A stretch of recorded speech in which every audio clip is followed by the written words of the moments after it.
চরম বিষণ্ণতা একাকিত্ব আক্ষেপে যদি নিজের অস্তিত্ব ধীরে ধীরে ক্ষয়ে যায়, তাহলে ধরে নেয়াই যায় এই পৃথিবীতে কেউ কারো না, কেউ কারো জন্য নয়। নির্দিষ্ট কিছু অভিমান, কিছু অভিযোগ আর কিছু দীর্ঘশ্বাস একত্রিত হয়ে যাওয়ার পর নিজেকে হারিয়ে ফেলে মানুষ। নিজেকে নিজে হারিয়ে ফেলার মতো বিষাক্ত স্বাদ ও অতৃপ্ত অনুভূতি কতটা যন্ত্রণাদায়ক হতে পারে তা বর্ণনা করার ক্ষমতা স্বয়ং তারও নেই যে পরিস্থিতিতে আছে।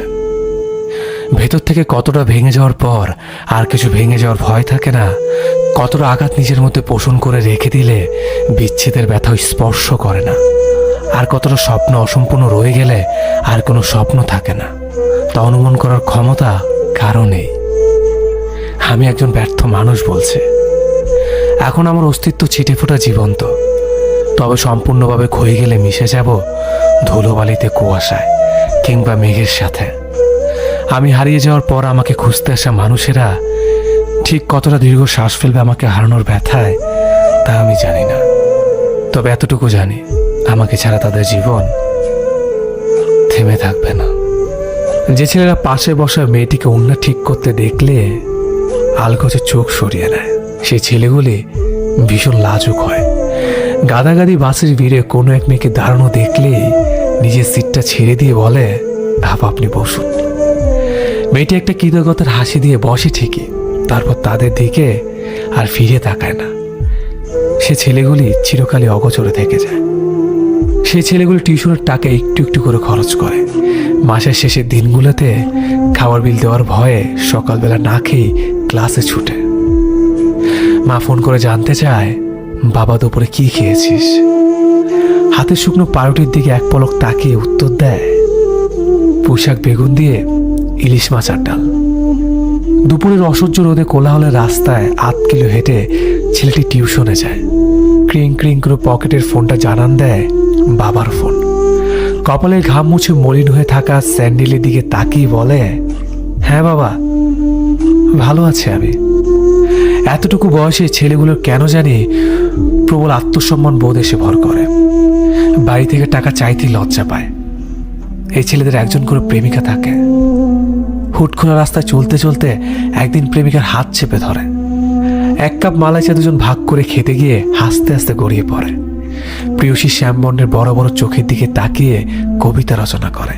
তারপর একদিন প্রেমিকার বিয়ের কাঠ হাতে নিয়ে নিষ্ক্রিয় দর্শকের মতো দাঁড়িয়ে থাকে। রাতের বেলায় পাশে শুয়ে বন্ধুটি ঘুমালে মুখে বালিশ চেপে চোখে জল ফেলে। পুরুষের কান্নায় কোনো শব্দ থাকতে নেই। বন্ধুদের আড্ডায় প্রথম সিগারেট টান দিয়ে খুসখুস করে কেসে ওঠে। প্রথম প্রেমের সাথে সাথে তার ফুসফুস প্রথম নিকোটিনেরও স্বাদ পায়। এরপর বর্তমানের তাড়নায় অতীতকে ভুলে গিয়ে আবার চলতে থাকে। ঈদ পুজোর ছুটিতে বাসের ট্রেনের ঝুঁকিতে এক প্রকার গলিত হয়ে সে মায়ের কোলে পৌঁছায়। মায়ের প্রচণ্ড ধমক খেতে খেতে ব্যাগ থেকে বের করে একটা তাঁতের শাড়ি, ভাইয়ের জন্য 2টো টি-শার্ট। মায়ের রাগান্বিত চোখের আড়ালে ছেলেটি দেখতে পায় এক টুকরো হাসি। ছুটে চলা যান্ত্রিক ছেলেটির কাছে যা কিনা এক চিলতে সুখ। সেই ছেলেদের মাঝে কয়েকজন লড়াই করতে করতে হয়ে ওঠে বিসিএস ক্যাডার বা মস্ত বড় অফিসার। তখন তাদের ঘিরে ইতিহাস রচনা হয়। পাশের বাড়ির বাবা মা ছোট্ট ছেলেটিকে তাকে দেখিয়ে বলে, ওই যে দেখছিস কালো সানগ্লাস পরা মস্ত বড় কালো গাড়ি নিয়ে এলো, তোকে ঠিক তার মতো হতে হবে। আর লড়াই করতে করতে হেরে যাওয়া ছেলেগুলি হয়ে ওঠে শিক্ষিত কেরানি। তাদের জীবন জুড়ে শুধুই দীর্ঘশ্বাস। তারা কখনোই কারো গল্পের নায়ক হয়ে ওঠে না। যে মানুষটা যেতে যেতে থেকে যেতে চায় তাকে বরং আগলে না রেখে যেতেই দিন। অন্তত দিন শেষে মনের মধ্যে কোনো দ্বিধা থাকবে না, কারণ যে মানুষটা একবার মন থেকে চেয়েছে সে আপনাকে ছেড়ে চলে যাবে, তাকে আটকে রাখাই বোকামি। আপনি হয়তো ভাবতে পারেন মানুষটি আপনার জন্য থেকে গেল, কিন্তু বিশ্বাস করেন কোনো একদিন এই মানুষটি আপনাকে আঙুল তুলে বলবে, যখন যেতে চেয়েছিলাম যাওয়াটাই বোধহয় ভালো ছিল। এই যে তার মনে দোটানা ভাবটা আপনার জন্য ভালোবাসা নয়, বরং সে সুযোগের অপেক্ষায় রয়েছে। কারণ বর্তমানে বেশিরভাগ সম্পর্কেই এটা ঘটে থাকে। সম্পর্কগুলোতে অনেকটাই দ্বিধাবোধ এসে জায়গা করে নেয়।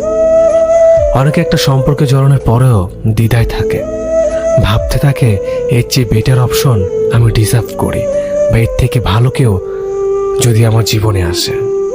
এই মনোভাবগুলো যে কোনো সম্পর্ককে একদিন টেনে বিচ্ছেদের দ্বার প্রান্তে নিয়ে আসে। তাই যদি কখনো মনে হয় মানুষটা হয়তো আপনাকে চাচ্ছে না, নিঃসংকোচে তাকে যেতে দিন। দিন শেষে তাকেও বুঝতে দিন জীবন কোনো দোটানায় আটকানো নৌকা নয়। এগিয়ে যেতে হলে তাকে এক নৌকাতে পা দিয়ে আগাতে হবে। হয়তো কষ্ট হবে, কিন্তু একদিন আপনি উপলব্ধি করবেন মানুষটাকে আটকে না রেখে আপনি কোনো ভুল করেননি। অন্তত নিজের মনকে সান্ত্বনা দিতে পারবেন ভুল মানুষকে ভালোবেসে নিজেকে ভাসিয়ে দেওয়ার মতো ভুল করেননি আপনি। নইলে এই একটা ভুল আপনাকে আজীবন হয়তো কুরে কুরে খাবে। আজকের এই আনন্দ ভালো লাগা কালকের জন্য স্থায়ী করতে হলে নিজের মনকে নিজেকেই বুঝতে হবে। তাকে যেতে দিও প্রিয়, যে ছিল না তোমার। আত্মসম্মান খুইয়ে নয়, বরং ব্যক্তিত্ব নিয়ে বাঁচো আরো একটি বার। ভালোবাসা জিনিসটা যুদ্ধ করে পাওয়া যায় না, অথচ কোনো এক রাতে কান্না ভেজা নরম তুলতুলে গালে ছুঁয়ে দিলে হাত, মেয়েটা কত সহজেই ভালোবেসে ফেলে। ভালোবাসা জিনিসটা অধিকার প্রয়োগ করে ছিনিয়ে নেওয়া যায় না, অথচ কপালে ঘাম মুছিয়ে দিয়ে দুটুকরো রুটি মুখের সামনে তুলে ধরলে ছেলেটা কত সহজে কোলে মাথা পেতে ঘুমিয়ে পড়তে পারে। ভালোবাসা জিনিসটা সমস্ত সম্পত্তি টাকা পয়সা পায়ের সামনে লুটিয়ে দিয়েও পাওয়া যায় না, অথচ একদল লোকের ভিড়ে যে ছেলেটা দুটো হাত আগলে রাখে তাকে কত সহজেই ভালোবেসে ফেলা যায়, তাই না? নিজের টিফিনের খরচ জমিয়ে ভাইয়ের পরীক্ষার ফি দেওয়া মেয়েটাকে কত সহজে বুকে জড়িয়ে ধরা যায়, কি তাই না? প্রেমিকার অসুস্থতার খবর পেয়ে ভোরের ভাঁজ ধরে আসা ছেলেটার কপালে কত সহজেই চুমু খাওয়া যায়। অল্প রোজগারের ছেলেটার সাথে সংসার করার জন্য বাড়ির অমতে প্রাইভেট ফার্মে কাজ করা মেয়েটার চোখে কত সহজেই চোখ রাখা যায়। মায়ের অসুস্থতার কথা ভেবে সংসারের হাল ধরতে নিজের শখ আহ্লাদ ছেড়ে যে ছেলে 9টা থেকে 5টা পর্যন্ত চাকরি করছে, দিনের শেষে তার মাথায় কত সহজেই হাত বুলিয়ে দেওয়া যায়। আসলে ভালোবাসতে কিচ্ছু দরকার পড়ে না, এটি এমনিতে হয়ে যায়, কখনো এক ঝলকে, আবার কখনো একসাথে থাকতে থাকতে। শুধু ভালোবাসতে গেলে যেটুকু দরকার সেটা হলো অহংকার জিতে ইগো ভুলে নিজের মাথাটাকে চুপচাপ নিজের ভালোবাসার মানুষটার সামনে নত করতে শেখা। তোমাকে ভালোবাসার কোনো কারণ খুঁজে পাইনি, কিন্তু তোমায় ছেড়ে থাকতে না পারার অনেক কারণ আছে। তাই থেকে যেতে চাই তোমার সাথে। যদি পারো আমায় তুমি আগলে রেখো।